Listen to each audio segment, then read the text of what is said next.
Hello guys, നമ്മൾ അടൂർ പോയപ്പോൾ നല്ലൊരു ഫുഡ് സ്പോട്ട് തപ്പിയപ്പോഴത്തേക്ക് ഗൂഗിൾ അമ്മച്ച് കാണിച്ചു തന്നെയാണ് ഈ ഹെറിറ്റേജ് ലുക്കിലുള്ള ഈ ഒരു ബിൽഡിങ്. നമ്മളിവിടെ എത്തിയപ്പോഴും സത്യം പറഞ്ഞ ഇത് റെസ്റ്റോറൻ്റ് ആണെന്ന് വിശ്വസിക്കാൻ കുറച്ച് ബുദ്ധിമുട്ടായിരുന്നു. അത്രയ്ക്ക് ഭംഗിയാണ് സത്യം പറഞ്ഞാൽ കാണാനായിട്ട്.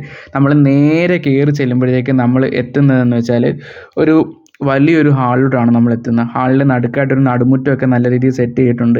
നമുക്കൊരു പുറത്ത് നല്ല ചൂടാണെങ്കിലും ഇതിനകത്ത് കയറുമ്പോൾ നല്ല തണുപ്പാണ് വരുന്നത്. ഞാൻ നടുമുറ്റമൊക്കെ ഒന്ന് പറ്റുന്ന രീതിയിലൊന്ന് കവർ ചെയ്യാനൊക്കെ ഞാൻ നോക്കിയിട്ടുണ്ട്. പിന്നെ നമുക്ക് റൈറ്റ് സൈഡിൽ നല്ല സ്പേസ് ഇരിക്കാനായിട്ടൊക്കെ ഉണ്ട്. പിന്നെ തൊട്ട് ഇപ്പുറത്ത് ലെഫ്റ്റ് സൈഡിൽ അവിടെയും നമുക്കിപ്പം ഫാമിലിയൊക്കെ ആയിട്ട് വരുവാണെങ്കിൽ കുറച്ച് പേഴ്സണൽ സ്പേസ് വേണമെങ്കിൽ അതിനുള്ള സ്പേസും അവിടെ നല്ല രീതിയിലുണ്ട്. പിന്നെ ആൾക്കാരുടെ സ്വകാര്യതയെ മാനിച്ച് ഞാൻ അവിടുത്തെ കൂടുതൽ വീഡിയോസ് എടുത്തില്ല. പിന്നെ അതുപോലെ നിങ്ങൾക്ക് ഫംഗ്ഷനോ ബർത്ത്ഡേ പാർട്ടിയോ ഒക്കെ ഉണ്ടെങ്കിൽ അത് നടത്താൻ വേറൊരു സെപ്പറേറ്റ് പ്ലേസ്.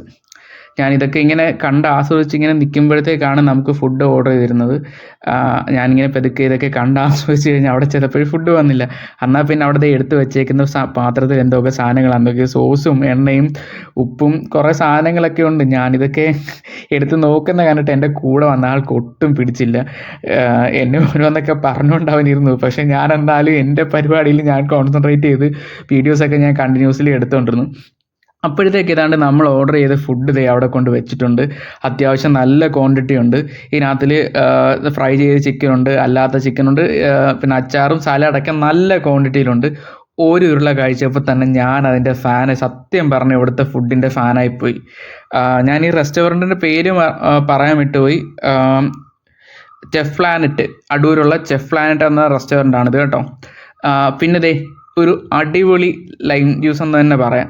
സാധാരണ നമ്മൾ ലൈം ജ്യൂസൊക്കെ മേടിച്ച കയ്പ്പൊക്കെ കാണും, ഒരു കയ്പ്പും ഇല്ലായിരുന്നു. നല്ല ടേസ്റ്റ് ആയിരുന്നു. ഇപ്പം നമ്മൾ എന്തോ പറയുന്നത് ബിരിയാണിയൊക്കെ കഴിച്ച് കഴിഞ്ഞത് കുടിച്ചപ്പോഴത്തേക്ക് നല്ലൊരു ആശ്വാസവും കിട്ടി.